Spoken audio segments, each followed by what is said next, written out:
¿Qué tal amigos? ¿Cómo les va? Bienvenidos a un nuevo programa de Contacto aquí en el canal de Giorgio Bongiovanni. Hoy vamos a tener una entrevista muy linda con un querido amigo, Ricardo González, contactado. Es investigador, divulgador de la realidad extraterrestre. Ha escrito una veintena de libros, entre ellos sobre la civilización Apu, y hoy vamos a estar charlando con él justamente para que nos cuente su historia de contacto y cómo conoció también a esta civilización. Como siempre les digo, suscríbanse al canal de Giorgio Bongiovanni Latam TV, activen la campanita para poder recibir información de cuando estamos emitiendo. ¿Qué tal, Ricardo? ¿Cómo estás? Buenas noches. Buenas noches y gracias por tu amable invitación. Un abrazo desde Perú. Estás en Perú en estos momentos. Contale un poco a la gente qué estás haciendo allí en Perú. ¿Estás en Cusco? Acabo de estar en Cusco y en la zona del Titicaca, recorriendo diferentes lugares con un grupo grande de personas. Son viajes que suelo realizar para investigar, para conocer y también para divulgar un poco a los lectores de mis libros una experiencia distinta, recorriendo los puntos pues, que he investigado y que han sido escenario de distintas experiencias también de contacto. Ha sido un viaje maravilloso, pero en este momento me encuentro en Lima, vivo entre Lima y Capilla del Monte, allí en Argentina, al pie del Cerro Uritorco. Como sabes, mi esposa Sol es de Buenos Aires, así que estamos a caballo entre Perú y Argentina, pero siempre viajando, pues difundiendo, investigando, dando a conocer todo lo que hemos vivido. Ricardo, vos comenzaste, tu contacto allí por el año más o menos 1989, ¿puede ser? Sí, es correcto, fue a fines de los años 80, para ser preciso, el año 88, 88. en verano, aquí en Lima fui testigo de una oleada de observaciones de ovnis que salió publicada en diferentes medios de comunicación, en diarios, en la televisión, noticieros muy prestigiosos hablando del tema. Fue realmente muy contundente. Y a partir de ese momento empecé, digamos, a acercarme, a investigar un poco lo que era el fenómeno de los ovnis.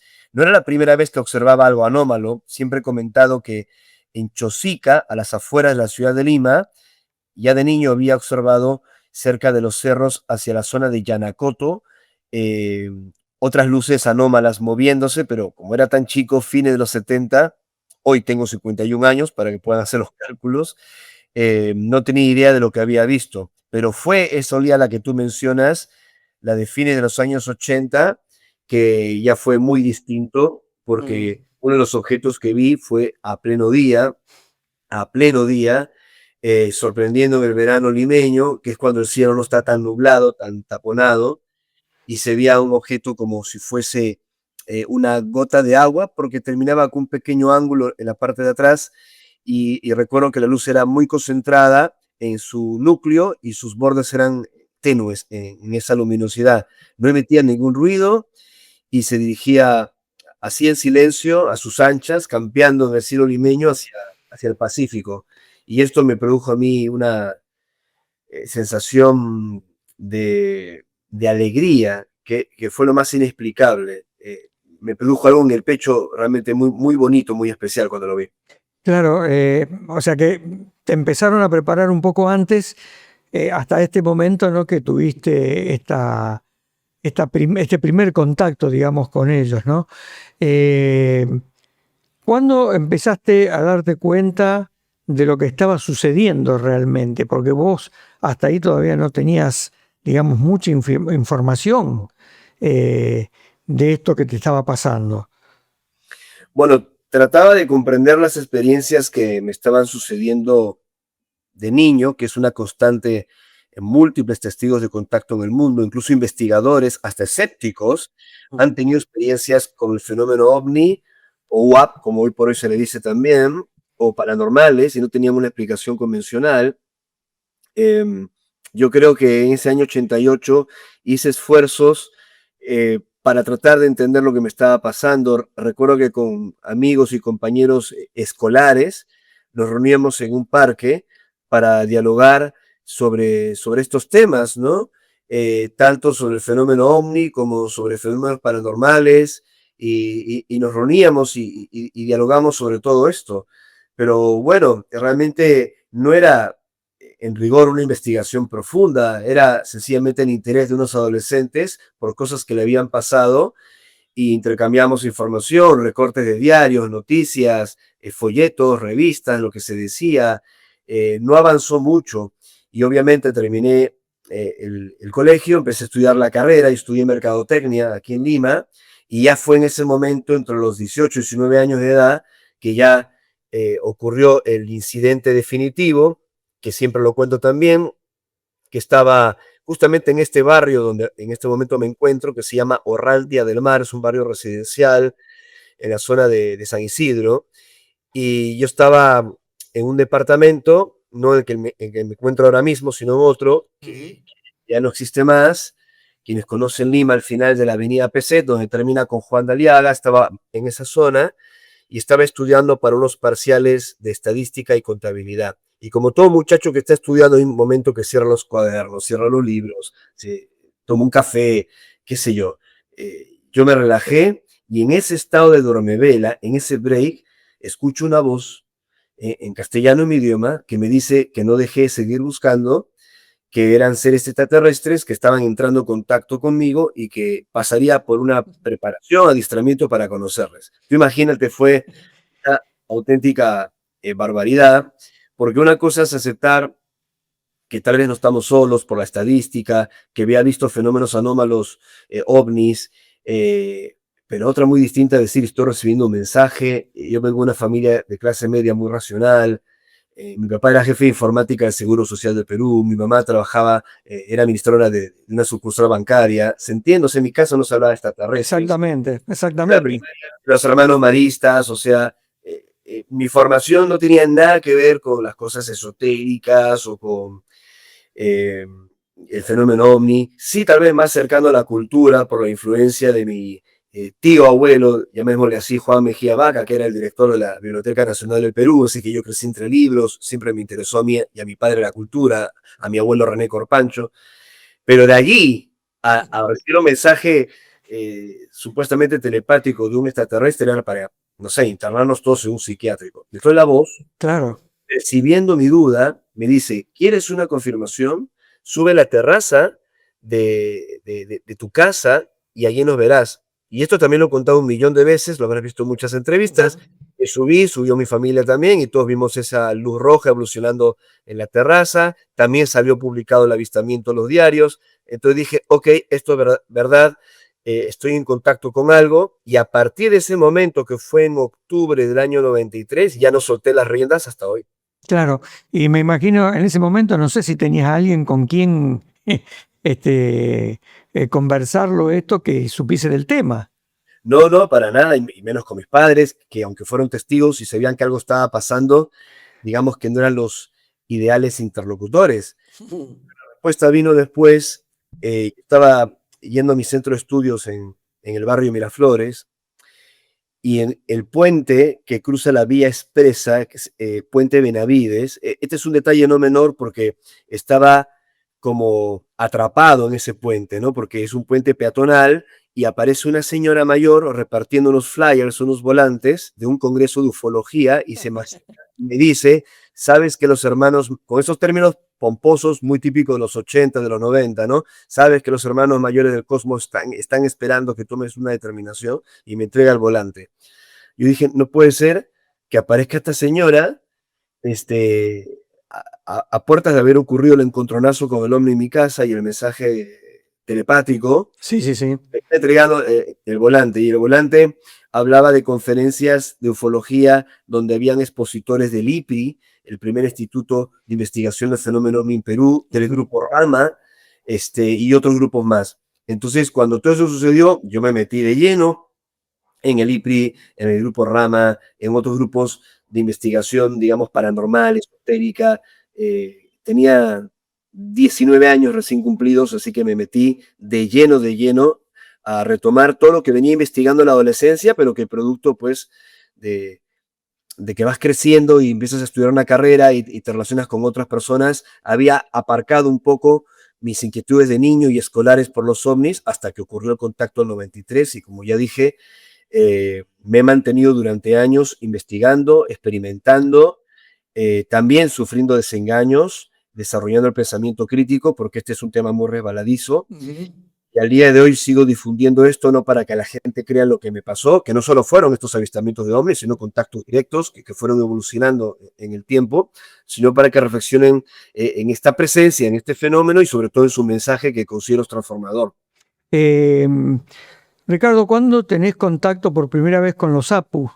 Y contanos un poco qué es la civilización esta Apu y por qué están aquí. Eh, eh, Más o menos tenemos todos una idea, ¿no? De lo que puede llegar a pasar, pero ¿por qué están aquí en estos momentos? ¿Qué nos quieren advertir? Vos has tenido varias advertencias de ellos, varios contactos con los que también has tenido algunos problemitas, ¿no?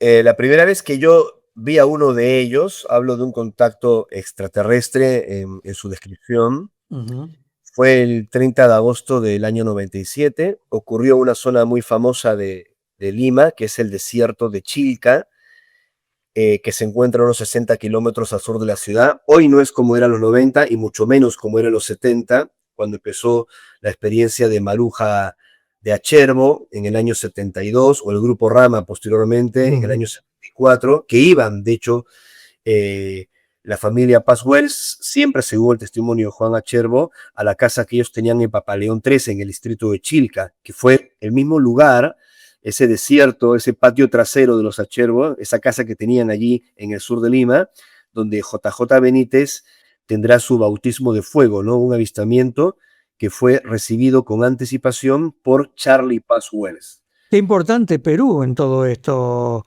Ricardo.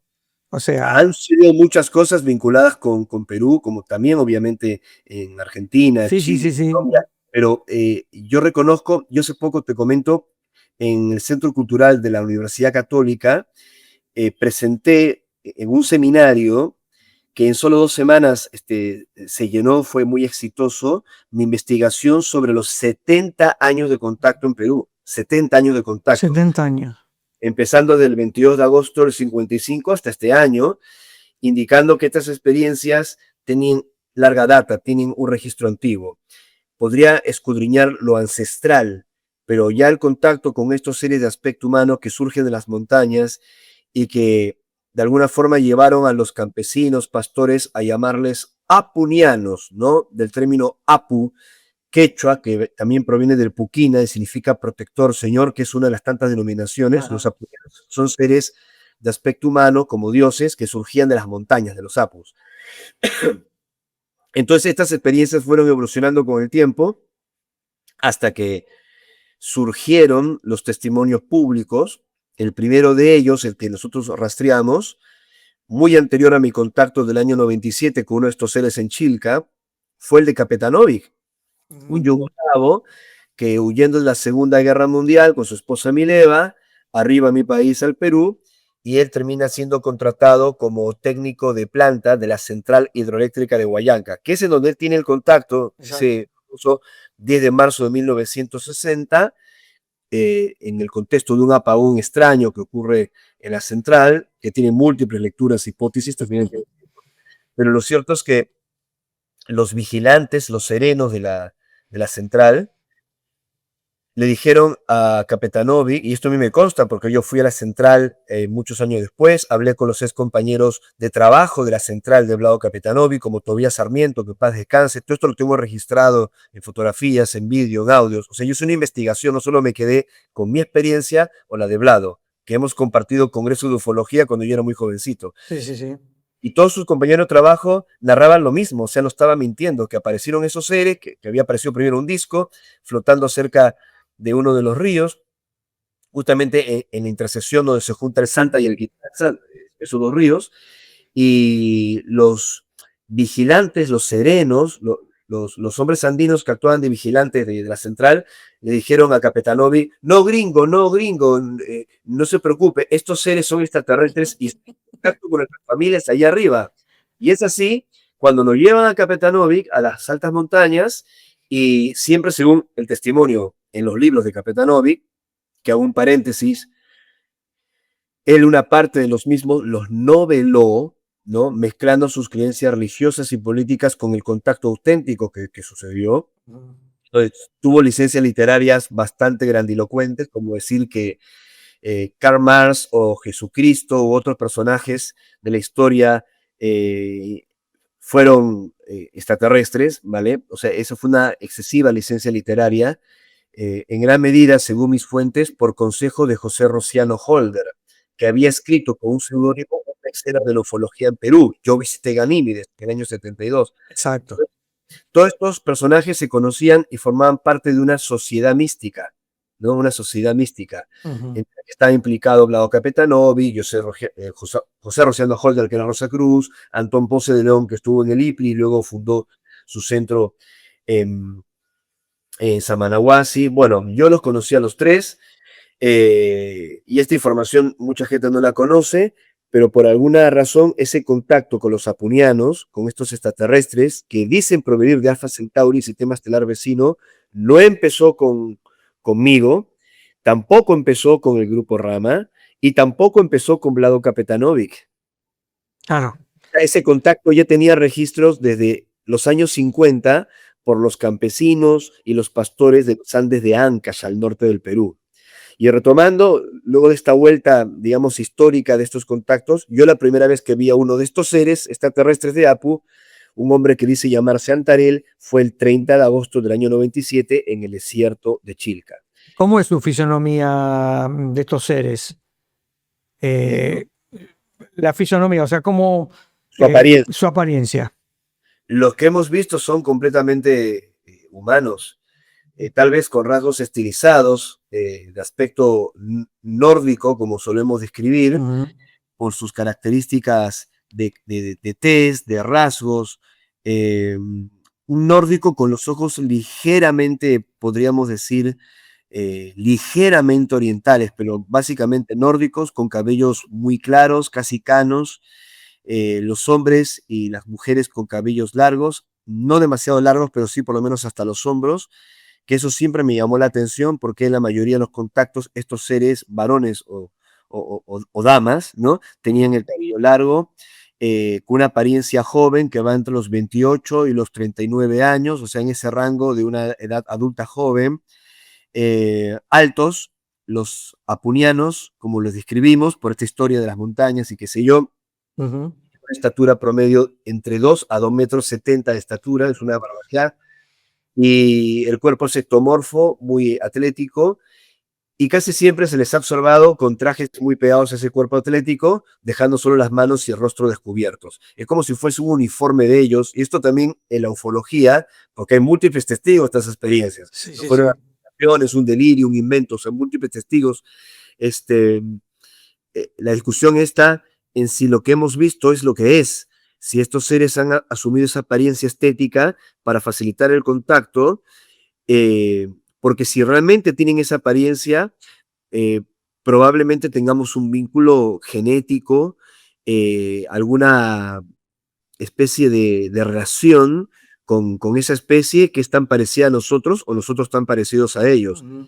Es ahí donde surge una de las informaciones más polémicas que yo he dado a conocer, en donde estos seres han sostenido que un porcentaje de ellos son descendientes nuestros, de una misión que vamos a llamar el Arca, que se produjo en la Tierra en un momento de crisis, buscando mundos donde establecer una especie de Tierra 2, y los descendientes de esa Tierra 2, que a estas alturas serían híbridos entre los humanos del proyecto espacial El Arca y los extraterrestres de aspecto humano que tenían compatibilidad anatómica que se encontraron allí, bueno, serían los seres que hoy por hoy nos están contactando.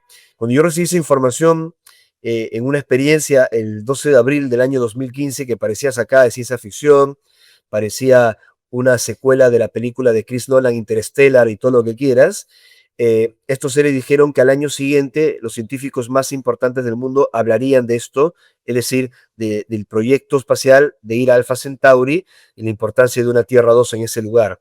Yo lo publiqué, lo di a conocer en Congreso de Ufología, lo di a conocer en entrevistas y efectivamente cuando se cumplió un año de contacto, pero así clavado, el 12 de abril de 2016, Stephen Hawking, o sea, ni más ni menos, y Avilov, que ahora está de moda porque está hablando sobre las anomalías del cometa 3 y Atlas, y que ya publicó en su día un libro llamado Extraterrestres sobre las otras anomalías del cometa Oumuamua o Mm, Oumuamua, que significa mm. explorador hawaiano.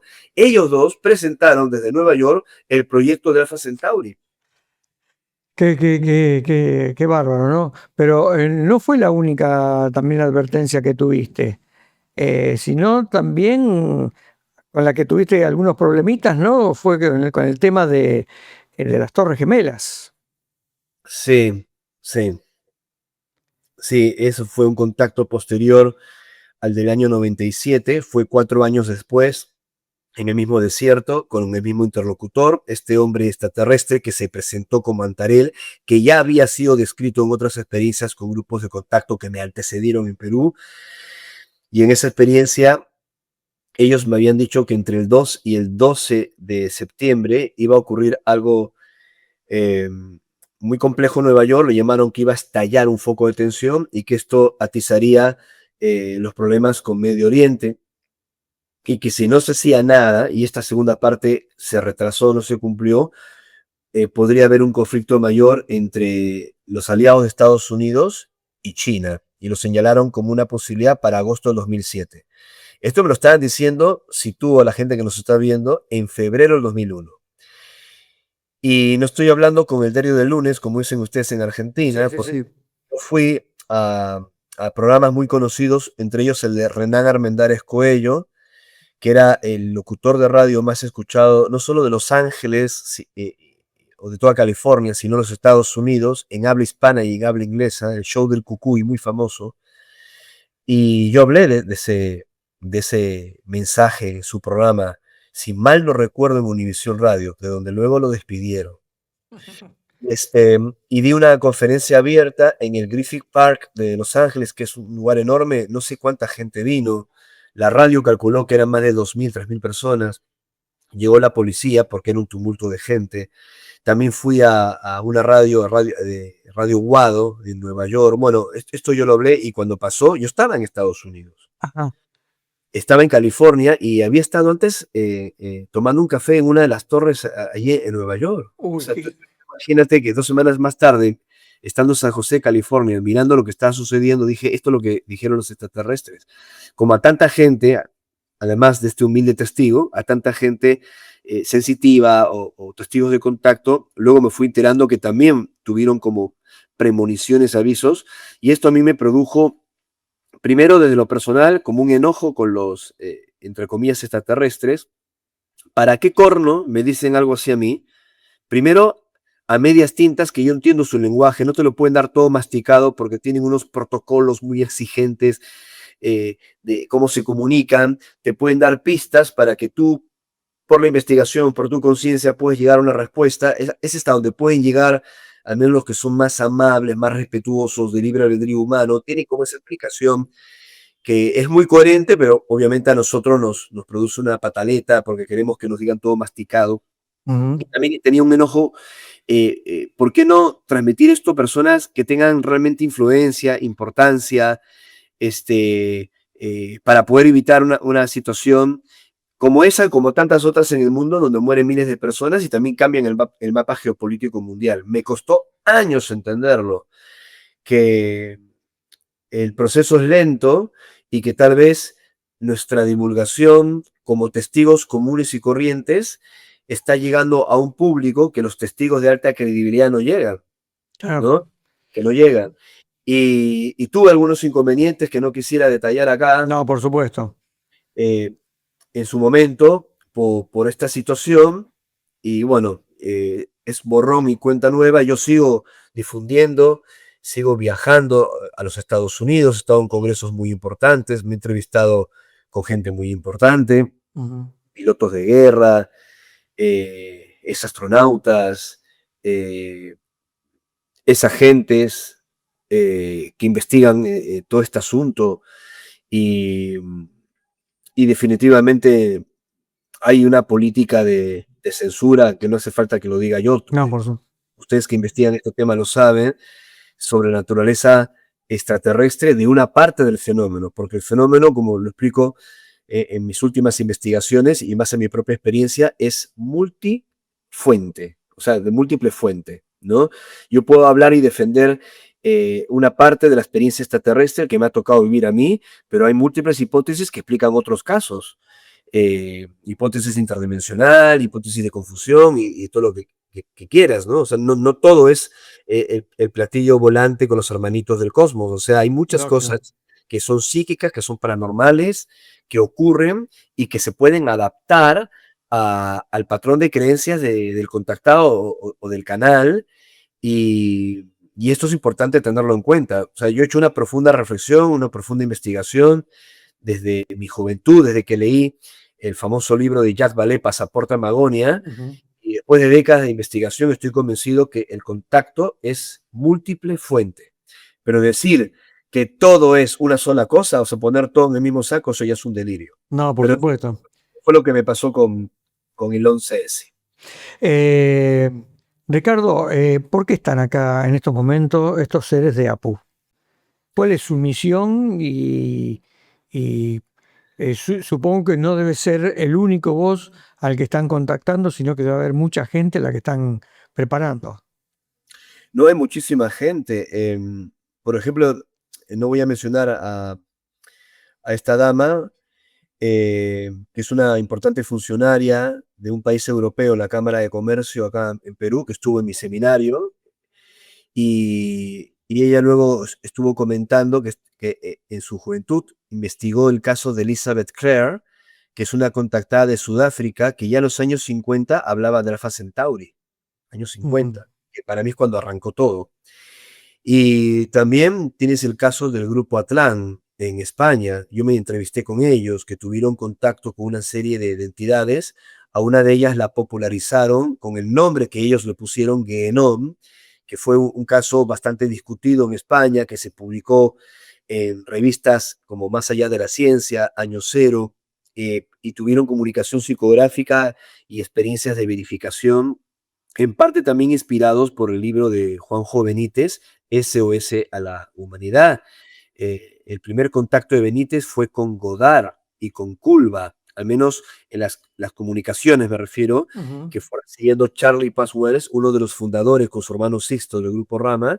Charlie Paz Wells recibía comunicaciones de Godard, de Culva y de otras entidades de APU, y fue, para ser riguroso, precisamente Culva quien invita a Benítez para un contacto programado el día de su cumpleaños, el 7 de septiembre de 74. Y así hay otro tipo de contactado. Bueno, Vlado Capetanovi empezó a hablar públicamente del tema en 1970 en Perú, salió en varias revistas, en varios medios. Decidió romper su pacto de silencio con los campesinos por el terremoto que destruyó Yungay y que lo había advertido las autoridades. Esto yo también lo pude corroborar.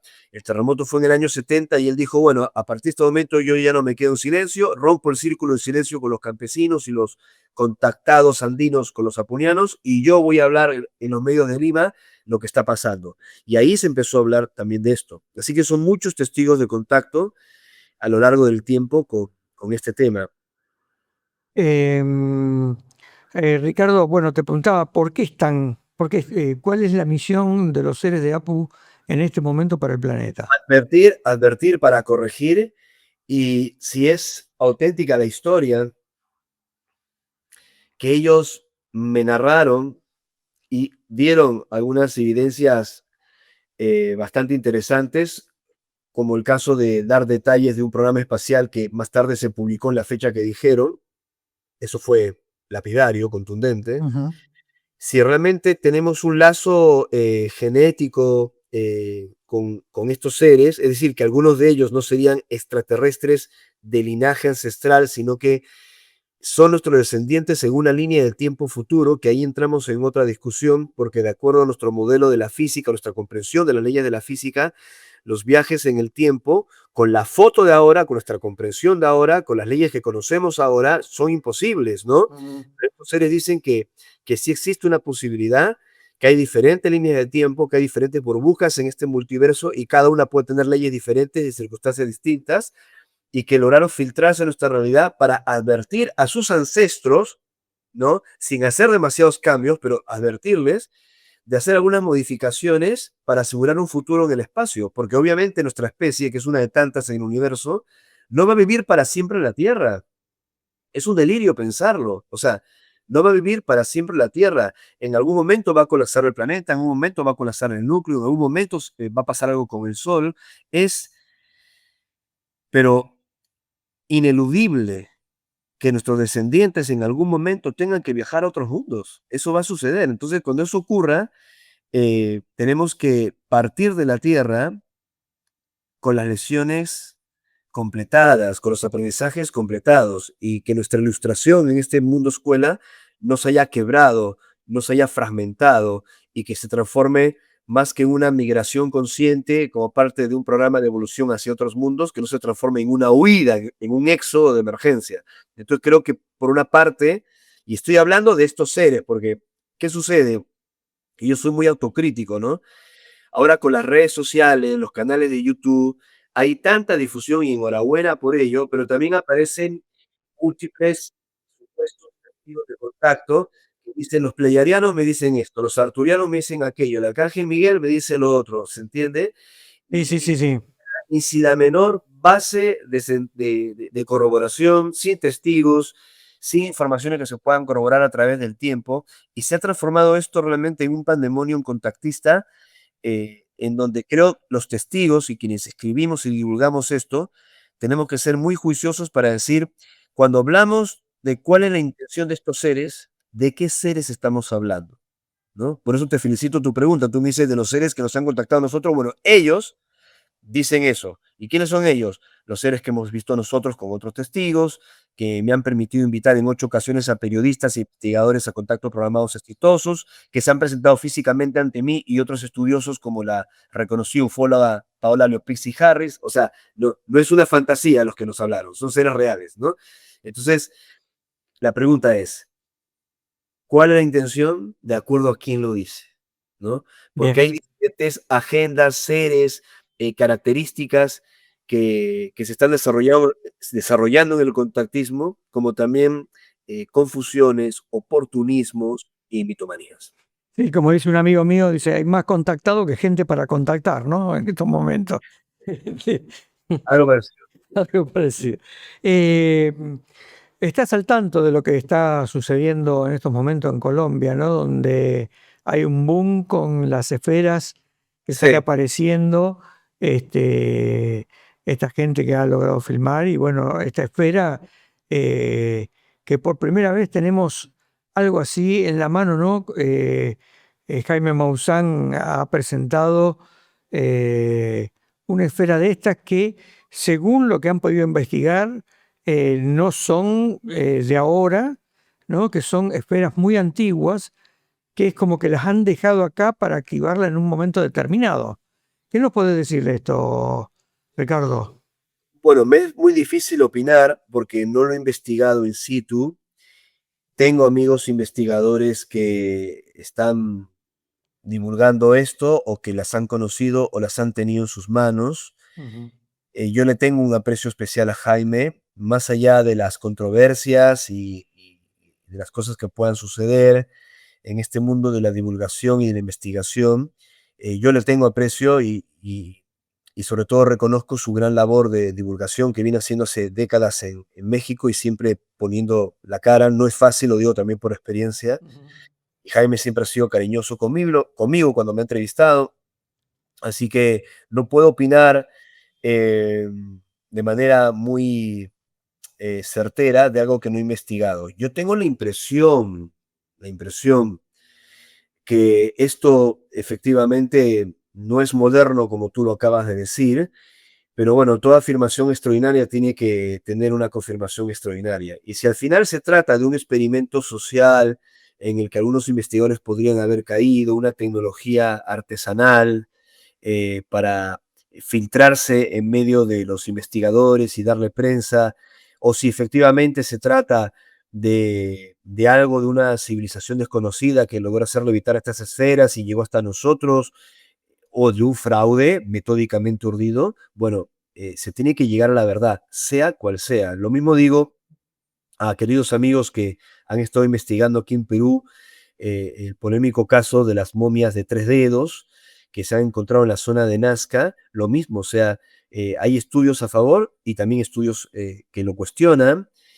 eh, Hay que llegar a la verdad de estas cosas, sea cual fuese. Y si son falsas, salir con valentía y decir, fuimos víctimas de una trampa, fuimos víctimas de un montaje metódicamente urdido, o también decir, miren, todos los estudios demuestran de que esto es anómalo, Ujú. no estoy diciendo de que es un marciano verde que llegó en un plato volador a Buga o a o al desierto de Nazca, pero esto es anómalo porque el estudio de ADN dice esto, porque el estudio de la piel dice aquello, porque la antigüedad dice lo otro, porque tal médico forense dijo tal cosa, o porque tal físico o ingeniero aeroespacial investigó la esfera y dijo la otra, ¿no? Entonces, por ahora, en estos dos casos que son muy célebres en las polémicas que ha presentado el amigo Jaime, yo soy muy cuidadoso, soy prudentemente escéptico, pero también le doy el beneficio de la duda a una investigación en donde nosotros no hemos metido nuestras manos ni nuestras narices. ¿Se entiende? O sea, Sí, por supuesto. al opinar, porque a opinar opinamos todos, yo te hablo de mi experiencia, las cosas que más o menos sé y de gente amiga que está implicada, pero si no estás tú totalmente metido en esa investigación, o sea, ser cuidadoso cuando opinas de un trabajo ajeno. Ujú. Eh, mm, Ricardo, se está barajando mucho la fecha del 2027 en estos momentos. Se habla mucho, Juanjo Benítez en uno de sus libros, bueno, en su página tiene un conteo atrás, ¿no? Un countdown, como le dicen, donde ha hablado mucho sobre este objeto que, eh, bueno, él ha investigado, ¿no? Eh, y que se puede chocar en algún momento, caer en el océano, producir, bueno, lo que todos sabemos. ¿Vos tenés alguna información sobre esto? He visto que se está hablando de tres fechas, 2027, 2029 y 2032. Son tres fechas que se está hablando mucho en estos momentos. Siempre se van a hablar de muchas fechas, si no ocurre una, ocurrirá en la otra y vas como estirando la fiesta, ¿no? O sea, Ujú. a veces también pasa con estas advertencias o supuestos mensajes de los extraterrestres. Pero en este caso, que yo estoy implicado, aquí sí estoy implicado, a ver, algunos investigadores me decían, Ricardo, tú que has compartido con Juanjo, que yo lo considero mi amigo, ha estado en mi casa, ha estado en uno de mis congresos, hemos compartido también en España, yo lo aprecio mucho y lo respeto mucho a Juanjo.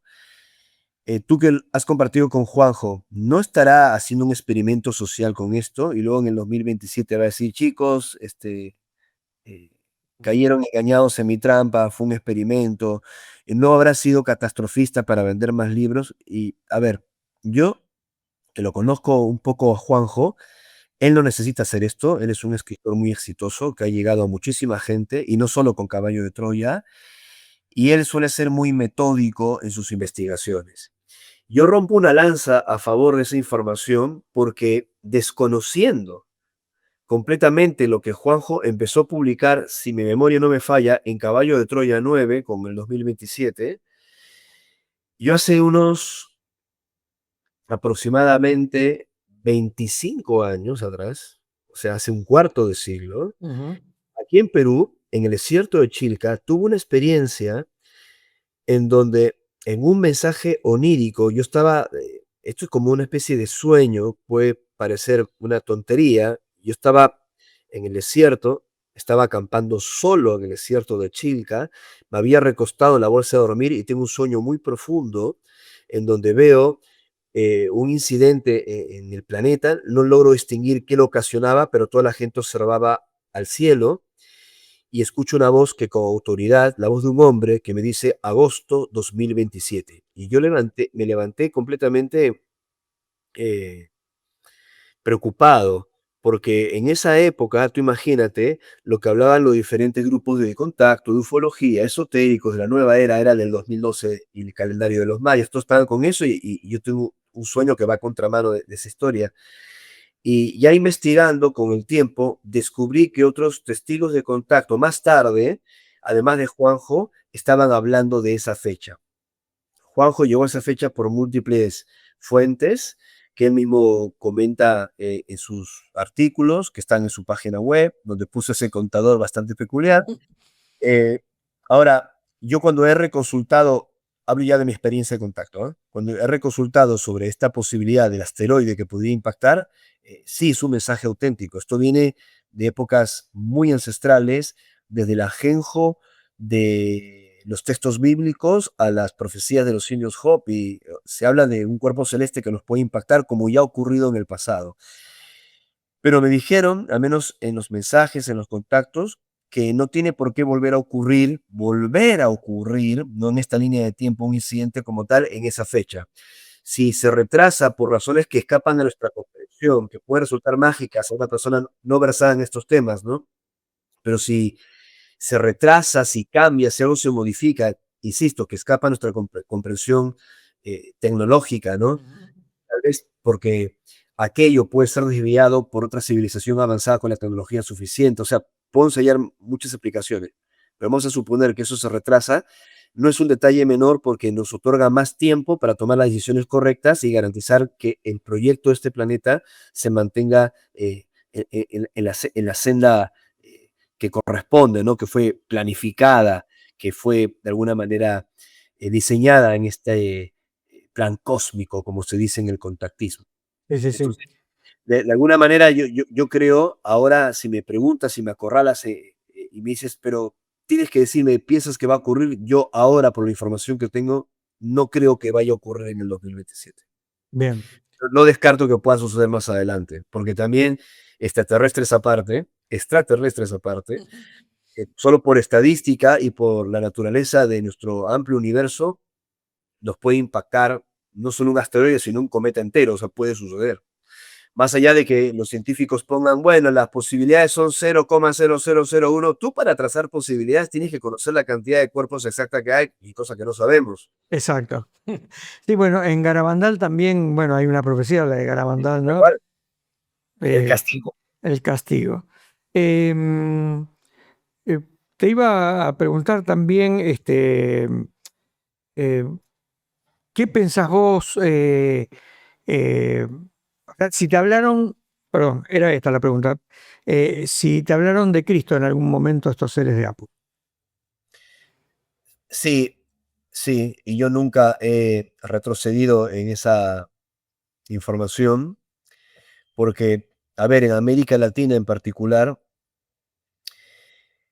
hay una influencia muy importante del cristianismo. Ujú. Y hablar de Jesús en medio de este marco de lo extraterrestre puede sonar desagradable, religioso, como un culto ufológico, Ujú. cuando los mensajes místicos, espirituales o grandes personajes espirituales de la historia, como Jesús, Buda, Moisés, se les asocia con algunas informaciones relativas a los ovnis o a los dioses o a lo extraterrestre. Hay gente que tiene sus Sus discrepancias reparos. sus reparos, sus barreras, su sensibilidad, y yo lo entiendo porque es cultural, pero separando el agua del aceite, definitivamente estos personajes fueron muy especiales en nuestra historia, no fueron simbólicos, realmente son personajes históricos, y yendo directamente al grano con lo que me han dicho estos seres en los contactos, cuando ha surgido ese tema, es que Jesús no solo existió, sino que es una jerarquía, como ya lo deslizaba un texto de canalización muy famoso en los años 50, el libro Durantia, ¿no? Que se publicó en 1955. O sea, Jesús, nuestro hermano mayor, ¿no? Es una jerarquía que incluso es respetada profundamente por los extraterrestres que están en contacto. Perfecto. El último libro que escribiste, ¿no? El, el plan, perdón, el mensaje del cisne, Correcto. ¿a qué hace referencia? ¿No? Mm. Eh, hace referencia a varias cosas. Primero, es una referencia personal, porque en una época aquí en Perú, cuando yo empecé a investigar y a tratar de analizar algunos aspectos del contactismo dentro del ambiente en el que yo me movía en mi juventud, que era el Grupo Rama y el IPRI. Yo participé muchos años del Grupo Rama aquí en Perú. Fui visto por un sector como una oveja negra o un cisne negro, ¿no? Por analizar o tocar algunos temas que no se debían o que no podían cuestionar la historia oficial de determinado grupo de contacto. Yo esto lo tengo muy documentado, por si alguien algún día levanta el dedo y dice que no fue así, lo tengo muy documentado.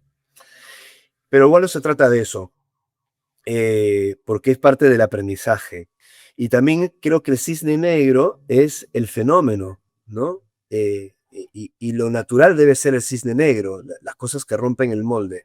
Entonces, cuando escribí El mensaje del cisne negro, fue como un libro donde hago un mea culpa, ¿no? Una autocrítica, un análisis de lo que fue mi proceso de contacto, en donde también pequé de ingenuidad, cometí errores de interpretación, de análisis, ese tipo de errores. Y sentí que lo debía publicar, fue parte de una sugerencia de mi esposa Sol, para que ese mensaje llegue a mucha gente que ahora se está acercando al contacto en una época muy diferente a la que nosotros vivimos. Entonces el mensaje del cisne negro es como la historia de mi experiencia de contacto, pero contando no solo los detalles hermosos o impactantes, sino también las dudas, las sombras, eh, lo complejo que son los grupos de contacto, el contactismo, los mensajes, las verificaciones. No es la primera vez que escribo o hablo sobre ello. Quienes conocen mi trabajo, he publicado más de 20 libros, pero creo que ese libro, y que no es muy amplio, es un libro breve, va al punto y creo que es uno de los más importantes que he escrito, ¿no? Porque lo hice a corazón abierto. Eh, por último, ¿qué pensás de esto que está sucediendo, esta prácticamente tercera guerra mundial que está en curso?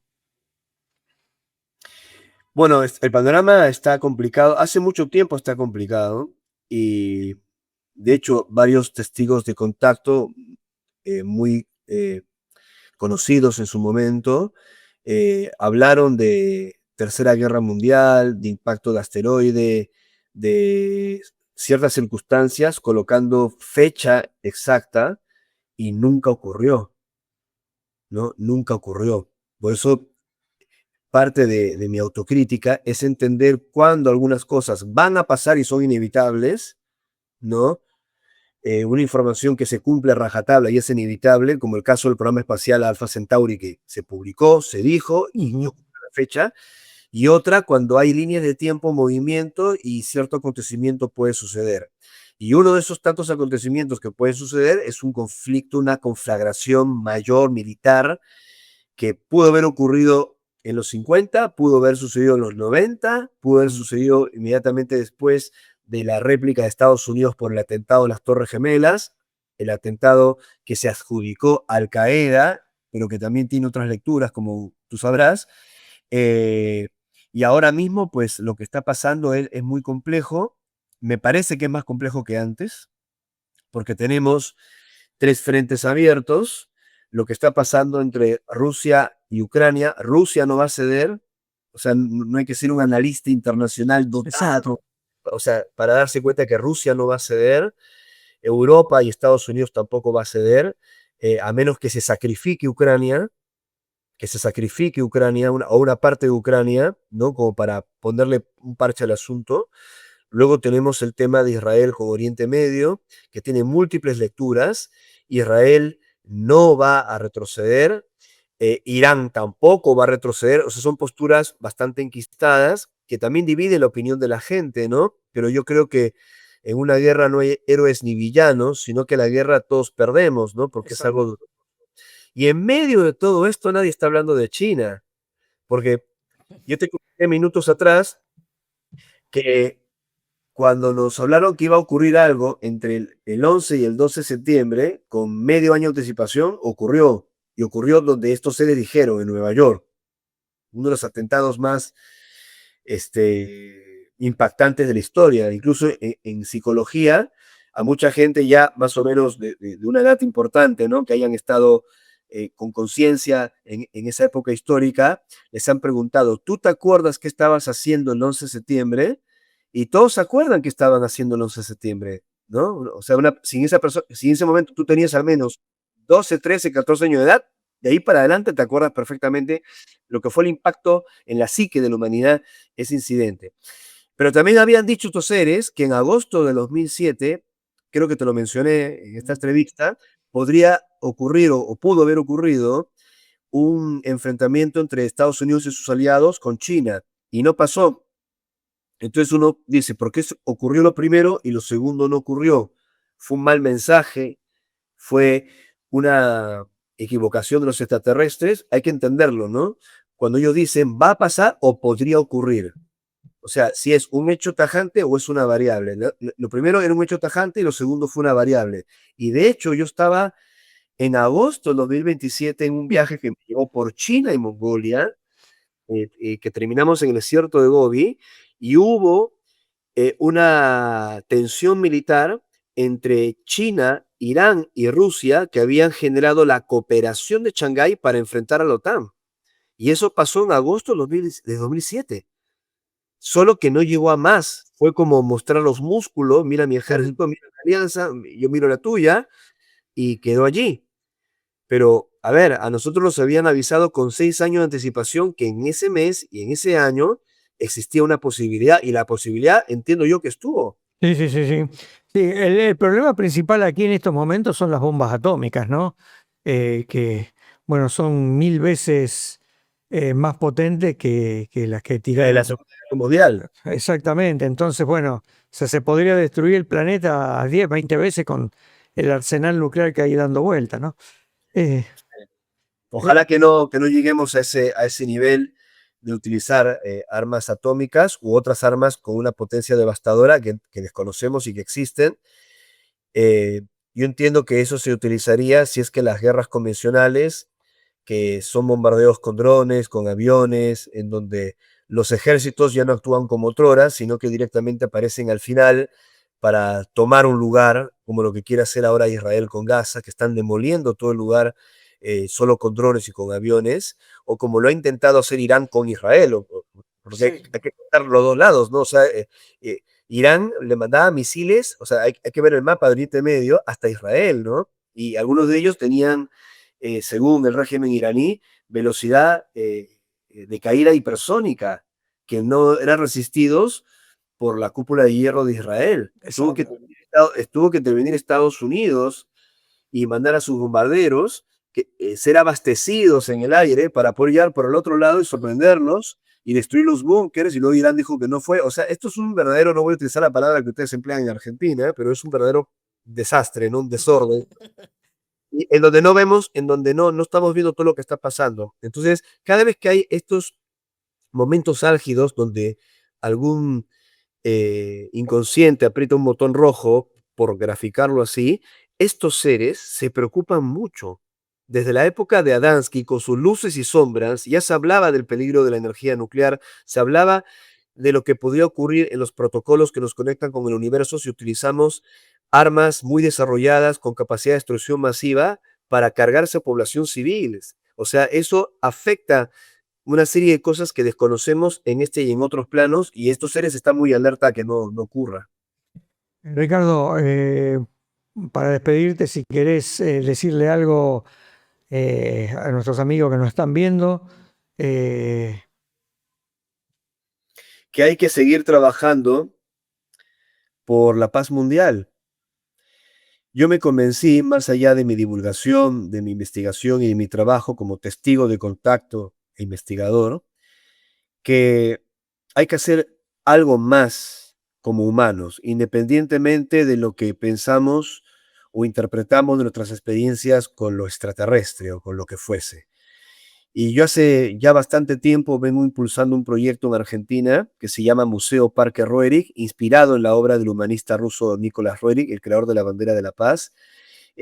Fui comprendiendo con los años de que tenemos que hacer cosas que motiven a otros a vivir en calma, sin resistencia, sin conflicto.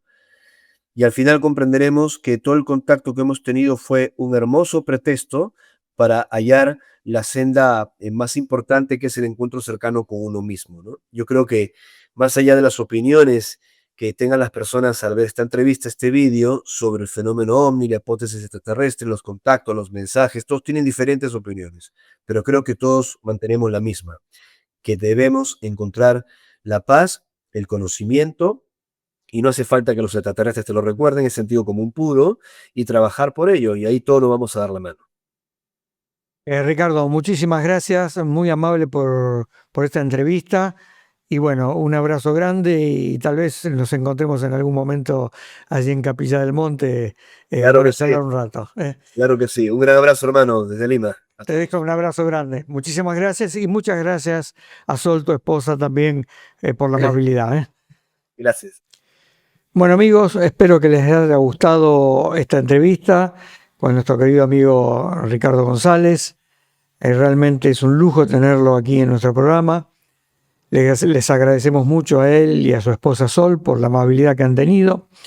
Y bueno, nos veremos en el próximo programa, pero antes, como les digo siempre, suscríbanse a nuestro canal Giorgio Bongiovanni Latam TV, activen la campanita para poder recibir información de cuando estamos transmitiendo y muchas gracias por estar allí.